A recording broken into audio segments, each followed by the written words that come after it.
With Greg Dow here, and we're at the Fall Fair, and I ran into my friend Greg. And Greg, you're with Save Our Ferries. Well, actually, yeah, I've been running Save Our Ferries for over 8 years now. Right. So what is Save Our Ferries? Save Our Ferries was designed by the BC Ferry Marine Workers Union back in 2004, actually, 2003-04. It was to look over the Coastal Ferry Act, figure out how it's going to have an impact on the members of the union at the time.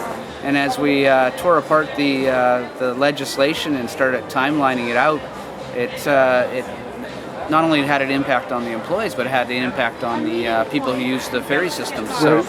So it's made a dramatic impact on the coast. The Coastal Ferry Act, hasn't it? Oh yeah. It's changed everything on the coast. Yeah. As I found out about businesses closing up on smaller islands like Texada. Right. The impact on tourism dollars, Sure. the economy. So what started out as a union function, we adapted, we changed, and we actually separated from the union this past year, so we're a separate entity altogether because we have to look at, we were always ended up looking after the interests of everybody. So. Right. So it worked out. So you're still with the union, though? As a member, yeah, right, but right. not. Save Our Ferries has nothing to do with the union now, so it's completely separate. So. There you go. But it's a great site.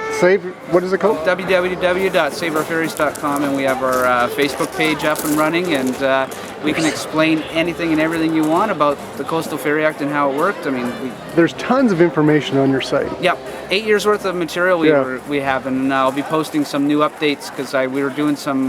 Because as a member of the Salt Spring Island Ferry Advisory Committee, a lot of times I went on your site to find out the information that they weren't really giving us, or if we were having a meeting with somebody, I'd find out what you guys had to say about it so that I could go in and prepare myself for the meetings. I just found scads of information on your site. And that's what we try to do, is just, I mean, we have guidelines that we have to, legal guidelines, since I'm an employee of the company, I have to follow. I can only use material found in the public realm. And trust me, there's a lot of material when you really start digging. We go through all the financial stuff on SEDAR. We pull it all apart. We make it easy to understand, and we throw some comedy in there because, let's face it, legislation is dry material. Right. Well, thank you, Greg. You're welcome. Well, have yourself a great fall fair. I'm good going seeing to. you. And I'll see you on Twitter. See you then. Take care. Okay, bye. Well, thanks, Greg. Now we're going to be doing some new updates.